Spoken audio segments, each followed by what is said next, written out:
नमस्कार दोस्तों, target with PS Parihar channel में आपका स्वागत है। सुबह के इस वीडियो में ऐसी सूचनाएं होती हैं जो विभिन्न समाचार पत्रों पर छाई हुई होती हैं और विद्यार्थियों के लिए आवश्यक होती हैं।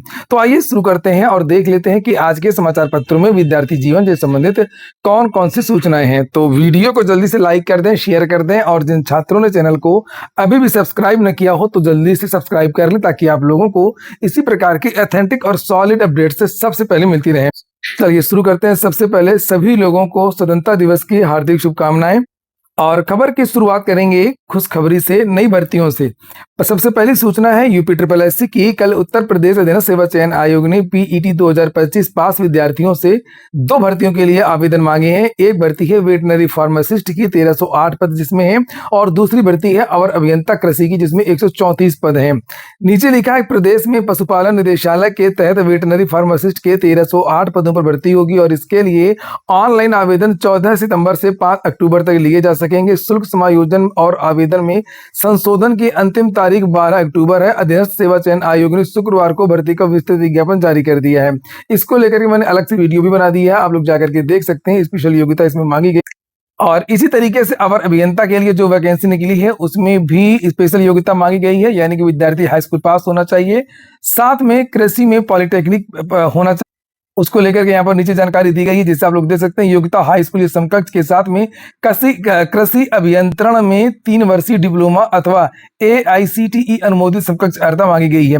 वहीं पर कल से रेलवे के लिए भी आवेदन शुरू हो गए हैं। रेलवे से भी JEE की वैकेंसी आ गई है और अभी हम उसको भी देखेंगे। यहाँ पर अगर हम बात करें कि इसके लिए आवेदन कब से होंगे, तो आवेदन को लेकर के यहाँ जानकारी दी गई है कि इसके लिए जो वेटनरी फार्मासिस्ट की वैकेंसी निकली है, आप लोग 14 सितंबर से लेकर के 5 अक्टूबर तक आवेदन कर सकते हैं। और ये रहा आपका रेलवे भर्ती की सूचना। RRB JEE के 4098 पदों पर ऑनलाइन आवेदन शुरू हो गए हैं कल से। रेलवे भर्ती बोर्ड ने तकनीकी विभागों में युवाओं के लिए सरकारी नौकरी का बड़ा अवसर प्रदान करते हुए जूनियर इंजीनियर JEE के कुल 4098 पदों पर भर्ती के लिए ऑनलाइन आवेदन प्रक्रिया शुक्रवार से आरंभ कर दी है। अभ्यर्थी 13 सितंबर तक RRB की आधिकारिक वेबसाइट के माध्यम से अपना ऑनलाइन आवेदन पत्र जमा कर सकते हैं और जूनियर इंजीनियर के लिए पूर्व में 3993 रिक्त पदों पर भर्ती की जानकारी दी गई थी। बाद में पदों की संख्या बढ़ गई और अब यह 498 पद है। 18 से 33 के बीच के युवा इसमें आवेदन कर सकते हैं और इसमें योग्यता के बारे में जानकारी दी गई है कि इन पदों के लिए मैकेनिकल, इलेक्ट्रिकल, इलेक्ट्रॉनिक्स, सिविल और कंप्यूटर साइंस जैसे इंजीनियरिंग विषयों में किसी मान्यता प्राप्त विश्वविद्यालय के संस्थान से 3 साल का डिप्लोमा अथवा BE BTech डिग्री धारक जो है वो आवेदन कर सकते। 13 सितंबर इसकी लास्ट डेट है। और अगली सूचना है लोअर भर्ती की। तो लोअर भर्ती में विद्यार्थी अभी भी प्रयास कर रहे हैं कि किसी तरीके से और विद्यार्थी को मौका दे दिया जाए, लेकिन मौका नहीं मिला। और इन विद्यार्थियों की परीक्षा होनी है 23 अगस्त को और सुबह 10 से 12। और ये जानकारी दे दी गई इन विद्यार्थियों की इनकी परीक्षा किस शहर में हो रही है, यानी कि सिटी इंटीमेशन की जो लिंक है वो एक्टिवेट कर दी गई है। लिखा अधीनस्थ सेवा चयन आयोग ने शुक्रवार को परीक्षा के लिए जिलों की पूर्व सूचना जारी कर दी है। आयोग के परीक्षा नियंत्रक सुभाष प्रजापति ने बताया कि परीक्षा जिलों की अग्रिम सूचना आयोग की वेबसाइट पर जारी कर दी गई है। तो आप लोग जाकर के देख लीजिए कि आपकी परीक्षा किस शहर में हो रही है। वहीं पर लोअर के विद्यार्थी परेशान ना हो, अभी इस साल जो अगला वाला जब PT हो जाएगा उसके बाद में भी आप लोगों को लोअर की एक भर्ती देखने को मिलेगी। भले इतने पद नहीं रहेंगे लेकिन एक और भर्ती देखने को निश्चित तौर पर मिलेगी। अगली सूचना है उत्तर प्रदेश लोक सेवा आयोग की। लिखा है एतद द्वारा सूचित किया जाता है कि कंप्यूटर सहायक परीक्षा 2025 के द्वितीय चरण की हिंदी टंकण परीक्षा 18 अगस्त को एक सत्र में यानी 9:30 से 11:30 परीक्षा केंद्र राजकीय औद्योगिक प्रशिक्षण संस्थान अलीगंज लखनऊ में आयोजित की जानी है। इन विद्यार्थियों के एडमिट कार्ड वेबसाइट में उपलब्ध है, आप लोग जाकर के अपने अपने एडमिट कार्ड डाउनलोड कर सकते हैं। प्रयागराज के इलाहाबाद डिग्री कॉलेज में जिन विद्यार्थियों ने CUET का एग्जाम ना दिया हो तो वो विद्यार्थी भी स्नातक में एडमिशन ले सकते हैं। इनके लिए भी दरवाजे खोल दिए गए हैं। लिखा इलाहाबाद डिग्री कॉलेज ने BA में नॉन CUET के माध्यम से प्रवेश की प्रक्रिया शुरू कर दी है। इंटरमीडिएट में 60% से अधिक अंक प्राप्त करने वाले छात्र छात्राएं इस प्रक्रिया के लिए पात्र होंगे। अभ्यर्थियों को निर्धारित तिथि पर कॉलेज में रिपोर्ट करना अनिवार्य है। रिपोर्टिंग के समय सुबह 10 से लेकर के 12 बजे तक निर्धारित किया गया है, जबकि प्रवेश प्रक्रिया 2 बजे तक चलेगी। एडमिशन को लेकर के और भी महाविद्यालयों के बारे में जानकारी दी गई है, विश्वविद्यालय के बारे में भी जानकारी दी गई है, जिसे आप लोग यहाँ पर देख सकते हैं। जैसे लिखा है कि इलाहाबाद विश्वविद्यालय के विधि विभाग ने शैक्षणिक सत्र 2026-27 में BA LLB ऑनर्स में प्रवेश के लिए 8वीं मेरिट एवं कट ऑफ जारी कर दी है। बगल में कट ऑफ है, आप लोग देख लीजिए। इलाहाबाद विश्वविद्यालय ने BA प्रवेश का जारी किया है 6ठा कट ऑफ। BA में अगर किसी को एडमिशन लेना है तो उसके लिए नया कट ऑफ 6वां कट ऑफ भी जारी कर दिया गया, तो इसको भी आप लोग देख सकते हैं। और इलाहाबाद विश्वविद्यालय ने 5 वर्षीय एकीकृत प्रबंधन कार्यक्रम BBA MBA प्रवेश के लिए भी 16वां कट ऑफ जारी कर दिया है, तो इसका भी कट ऑफ आप लोग देख सकते हैं। जगत तारण में भी BA प्रवेश का मॉप अप राउंड शुरू हो चुका। अगली जो सूचना है वो DLED की है। DLED में लोगों की रुचि लगातार कम हो रही है और हर बार की तरह इस बार भी सीटें रिक्त रह जा रही हैं। 87,000 से ज़्यादा सीटें खाली रह जाएंगी और लोग समझ रहे हैं कि पैसा और समय बर्बाद करना बेकार है, और ये एक ऐसा कोर्स है जिसमें एक ही जगह मौका मिलता है। जैसे अगर आपने पॉलिटेक्निक का कोर्स कर लिया उदाहरण के लिए, तो आप लोगों के लिए देखा UPSSSC से भी वैकेंसी मिल जाती है, रेलवे से भी वैकेंसी मिल जाती है, SSC से भी वैकेंसी मिल जाती है, प्राइवेट क्षेत्र में तो बहुत सारी वैकेंसी जाती रहती हैं। लेकिन DLED क्या, अगर प्राइमरी नहीं है तो आप किसी काम की नहीं रही, ये डिग्री बिल्कुल कूड़ा हो जाती है। तो छात्र समझ चुके हैं कि 10 साल इंतजार करेंगे, छोटी सी वैकेंसी आएगी तो आएगी, नहीं तो कोई जरूरी भी नहीं है। लगातार अनुपात समानुपात बराबर रहता है। यही कारण पिछले 3-4 साल से लगातार कोई DLED में एडमिशन नहीं ले रहा है। DLED में भी नहीं ले रहा, BEड में भी कम हुआ है। और यहाँ पर लिखा है कि बेसिक शिक्षक भर्ती की अनिवार्य अर्हता डिप्लोमा इन एलिमेंट्री एजुकेशन प्रशिक्षण सत्र 2026-27 में प्रवेश के लिए सीटों की सापेक्ष करीब 87,298 आवेदन कम। अभी और भी सीटें रिक्त रह जाएंगी, भले फॉर्म डाला कोई एडमिशन नहीं लेगा। आगे लिखा हुआ है कि प्रदेश में सभी प्रशिक्षण संस्थानों को मिलाकर के 2,39,500 सीटों के सापेक्ष मिले करीब 87,298 आवेदन कम मिले। प्रदेश में सभी प्रशिक्षण संस्थानों को कुल मिलाकर के 2,39,000 सीटें हैं और 2,39,000 सीटों के सापेक्ष 1,52,000 ही आवेदन आए हैं और इन्हीं की काउंसलिंग चल रही है। इसमें भी जितने फॉर्म भरे हैं उसमें भी पूरे एडमिशन नहीं लेंगे। यह इस तरह यदि आवेदन किए सभी अभ्यर्थी प्रवेश लेते हैं तब भी कम मिले आवेदनों की सीटों का खाली रहना तय। लेकिन आवेदन करने के बावजूद मनपसंद कॉलेज नहीं मिलने पर कई अभ्यर्थी एडमिशन नहीं लेते हैं। ऐसी स्थिति में रिक्त रह जाने वाली सीटों की संख्या इससे ज्यादा होगी। 1 लाख से ज्यादा सीटें रिक्त रह जाएंगी, नोट कर लीजिए।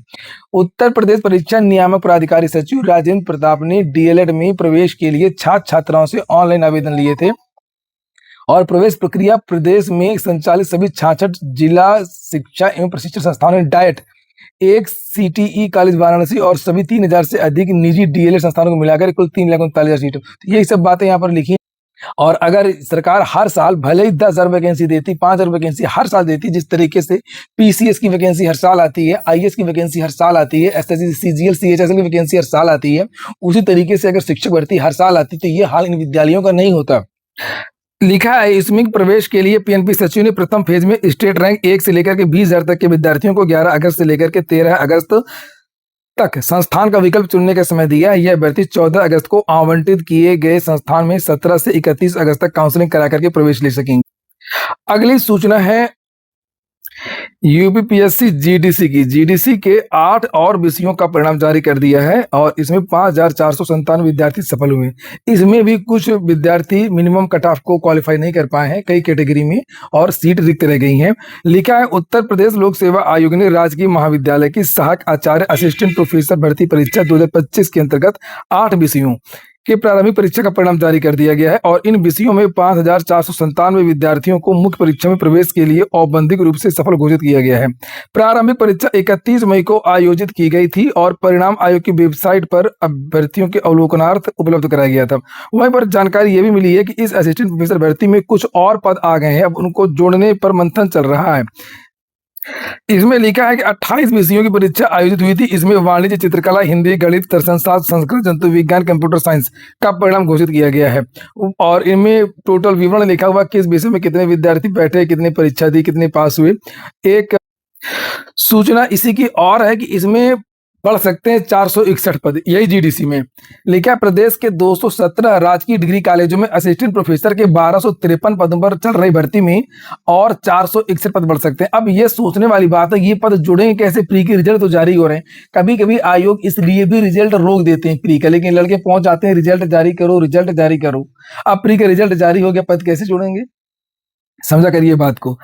लिखा प्रदेश के 217 राजकीय डिग्री कॉलेजों में असिस्टेंट प्रोफेसर के 1253 पदों पर चल रही भर्ती में 461 पद बढ़ सकते हैं, लेकिन अब मुश्किल है। उत्तर प्रदेश लोक सेवा आयोग ने 4 सितंबर 2025 को 1253 पदों के लिए ऑनलाइन आवेदन मांगे थे, जिसके भी 8 विषय के परिणाम जारी हुआ। उसके पहले भी कई विषय परिणाम जारी हो चुका है, प्रीलिम्स का रिजल्ट तो जारी हो चुका है। इसकी प्रारंभिक परीक्षा 31 मई को कराई जा चुकी है और इस बीच उच्च शिक्षा निदेशालय ने 23 विषयों के 461 रिक्त पदों, अनारक्षित के 214, ओबीसी के 104 और एससी के 84, एसटी के 18, ईडब्ल्यूएस के 41 शासन को भेज दिए। यदि लोक सेवा आयोग को प्रारंभिक परीक्षा के परिणाम घोषित होने से पहले शासन से इन 461 पदों की सूचना मिल जाती तो वे वर्तमान भर्ती में जोड़ दिए जाते, तब कुल 1714 पदों पर कार्रवाई पूरी हो जाती। जानकारों के माने तो चुनावी साल के मद्देनजर जुड़ने की संभावना अधिक है। मुझे नहीं लगता कि पद जुड़ सकते हैं। इससे पहले 2020 में असिस्टेंट प्रोफेसर के 128 पदों पर भर्ती आई थी। यदि पद जुड़ करके 1714 होते तो पिछली भर्ती की तुलना में रिकॉर्ड 13 गुना से अधिक पदों पर चयन होता। इस बार आयोग ने असिस्टेंट प्रोफेसर भर्ती का पैटर्न बदलते हुए प्रीलिम्स, मेंस और इंटरव्यू किया है, जबकि पिछली बार केवल प्रीलिम्स और इंटरव्यू था। इस बार अब जो सबसे ज्यादा पद है वो वाणिज्य विषय के होंगे। पहले भी वाणिज्य विषय के सबसे ज्यादा पद थे और जो पद आया है नया, जो पद जुड़ने 461, इसमें भी वाणिज्य के सबसे ज्यादा पद हैं, उसको लेकर के यहाँ जानकारी दी गई है। अगली सूचना है उत्तर प्रदेश शिक्षा सेवा चयन आयोग की भर्ती प्राचार्य की, जिसके लिए आवेदन चल रहे हैं। विज्ञापन जारी हो चुका है और इसमें योग्यता मांगी गई थी पहले कि आवेदनकर्ता सरकारी विद्यालय में पहले से सहायक अध्यापक के पद पर हो, सहायक प्राचार्य यानी कि असिस्टेंट प्रोफेसर के पद पर पहले से काम कर रहा हो सरकारी या एडेड विद्यालय में। लेकिन अब प्राइवेट विद्यालय में भी अगर कोई है विद्यार्थी तो वो भी आवेदन कर सकता है। अगर प्राइवेट विद्यालय में वो असिस्टेंट प्रोफेसर है तो भी आवेदन कर सकता है। वो ऐसा इसलिए किया गया क्योंकि जो सरकारी असिस्टेंट प्रोफेसर थे, जो सरकारी शिक्षक थे, उनकी रुचि नहीं थी प्राचार्य बनने में। एक तो इसमें 5 साल बाद बाहर होना था, अपने मूल पद पर वापस आना था, जिम्मेदारी भी बहुत ज्यादा रहती है और प्रचार के बराबर उनका वेतन पहले ही बढ़ चुका है कई साल का, चूंकि इसमें एक्सपीरियंस मांगा जाता है, इसलिए इनका वेतन पहले ही प्रचार के बराबर हो चुका है। तो ये क्यों बनेंगे प्राचार्य जब अतिरिक्त जिम्मेदारी लेना और मैनेजर से भिड़ना, मैनेजर वगैरह से। तो इसीलिए इसमें प्राइवेट जो शिक्षक हैं उनके लिए भी कह दिया गया कि आप लोग भी आवेदन कर सकते हैं अगर आपके पास एक्सपीरियंस हो तो। लिखा प्रदेश के अशासकीय सहायता प्राप्त महाविद्यालयों में प्राचार्य के 111 पदों पर भर्ती के लिए सभी के लिए आवेदन खुले होने से विवाद की जमीन तैयार होती नजर आ रही है। उत्तर प्रदेश शिक्षा सेवा चयन आयोग ने सरकारी और एडेड महाविद्यालयों के शिक्षकों के साथ ही प्राइवेट कॉलेजों के शिक्षकों के लिए भी आवेदन खोल रखा है। पात्रता के कालम में पीएचडी के उपाधि, विश्वविद्यालय, कॉलेज और उच्चतर शिक्षा की अन्य संस्थानों में कम से कम 15 साल का शिक्षण सेवा अनुभव, तो 15 साल का एक्सपीरियंस इसमें मांगा गया था। तो और इसमें जो पहले से आचार्य थे तो उनका वेतन पहले बढ़ गया था, इसलिए वो आवेदन नहीं कर रहे थे। किसी महाविद्यालय को 5 वर्षों की अवधि के लिए नियुक्त किया जाएगा और नियुक्ति भी प्रचार की हो रही है केवल 5 साल के लिए, फिर मूल पद पर वापस भेज दिया जाएगा, जिसका कार्यकाल 5 वर्ष की दूसरी अवधि के लिए बढ़ाया जा सकता है। खास बात यह कि राजकीय और एडेड कॉलेजों में कार्यरत शिक्षक इस भर्ती में रुचि नहीं ले रहे हैं, तो क्योंकि एक तो उनको पहले से ही वेतन वगैरह मिल रहा है, तो वही बात लिखा है कि इसमें बाद में पेंच फंसक। अगली सूचना भी शिक्षा सेवा चयन आयोग की है। ये ऑर्डर देख सकते हैं, ये जीव विज्ञान के विद्यार्थियों के पक्ष में हाईकोर्ट ने दिया था। इस ऑर्डर को लेकर के जीव विज्ञान के विद्यार्थी कल शिक्षा सेवा चयन आयोग गए थे और शिक्षा सेवा चयन आयोग में विद्यार्थियों ने कहा कि जितनी सीटें विज्ञान के विद्यार्थियों को दी गई हैं उतनी सीटें जीव विज्ञान के विद्यार्थियों को भी दिया जाए, ऐसा हाईकोर्ट का भी। क्योंकि आपने देखा होगा शिक्षा सेवा चयन आयोग में जो अधियाचन आया है डीजीटी का, खास तौर से उसमें अभी समाचार पत्रों के माध्यम से मीडिया के हवाले से अधिकारियों का बयान था कि किस विषय में कितने पदों का अधियाचन आया है, जिसमें यह कहा गया था कि हिंदी में, गणित में, विज्ञान में सबसे ज्यादा पद हैं और विज्ञान में लगभग 2200-2300 के आसपास पद बताए गए थे। 2200 के आसपास पद हैं। विद्यार्थियों का यही कहना है कि विज्ञान में 2200 पद हैं, 2200 प्लस पद हैं और जीव विज्ञान के विद्यार्थियों को 632 पद हैं शायद केवल दिए गए हैं, 4 पद बालिका वर्ग में, 4 और 628 पद बालक वर्ग में। तो ये अन्याय क्यों? क्लास वही है, बच्चे वही हैं। हाई स्कूल में विज्ञान विषय में जो विज्ञान के जो शिक्षक पढ़ाते हैं उन्हीं बच्चों को जीव विज्ञान के विद्यार्थी भी पढ़ाते हैं और इसी को लेकर के कल विद्यार्थियों ने ये अंतिम ज्ञापन दिया शिक्षा सेवा चयन आयोग में और विद्यार्थियों को ये कहना है कि अगर हमारे पद जीव विज्ञान के बराबर नहीं आते हैं जीव विज्ञान के विद्यार्थियों के, तो ये सब विद्यार्थी कोर्ट फिर से जाएंगे, जिस तरीके से जीव विज्ञान को हटाया गया था और ये विद्यार्थी दोबारा आए थे, अब भर्ती में शामिल हुए थे हाईकोर्ट के द्वारा। तो ये काफी लंबा पत्र है, नीचे लास्ट में देख लीजिए। शिक्षा सेवा चयन आयोग को उन्होंने कल दिया था। अतः आपसे विनम्र अनुरोध है कि उत्तर प्रदेश शासन द्वारा निर्गत शासनादेश 9 सितंबर 2025 के अनुरूप माननीय उच्च न्यायालय इलाहाबाद द्वारा पारित आदेश दिनांक 17 नवंबर 2025 के क्रम में प्रशिक्षित स्नातक क्रम टीजीटी 2026 के नवीन अधियाचन की पुनः समीक्षा करा करके विज्ञान जीव विज्ञान विषय के पदों की संख्या को यथोचित रूप से समान किया जाए तथा हाई स्कूल स्तर पर विज्ञान जीव विज्ञान के मध्य संतुलित और न्याय संगत पदों का निर्धारण किया जाए, जिससे हाई स्कूल स्तर पर अध्ययन कर रहे लाखों छात्र छात्राओं को गुणवत्तापूर्ण शिक्षा मिल सके एवं आगे चल करके वे जीव विज्ञान विषय के व्यापक क्षेत्रों में अपना करियर बना सके, प्रदेश एवं देश के विकास में अपना योगदान सुनिश्चित कर सकें। साथ ही साथ इस निर्णय से जीव विज्ञान विषय के अध्यापन टीजीटी की तैयारी कर रहे लाखों बेरोजगार व्यक्तियों को समान अवसर प्राप्त होंगे, माध्यमिक शिक्षा की गुणवत्ता भी। ये राज बहादुर सिंह पटेल ये इन्होंने ये ज्ञापन दिया है।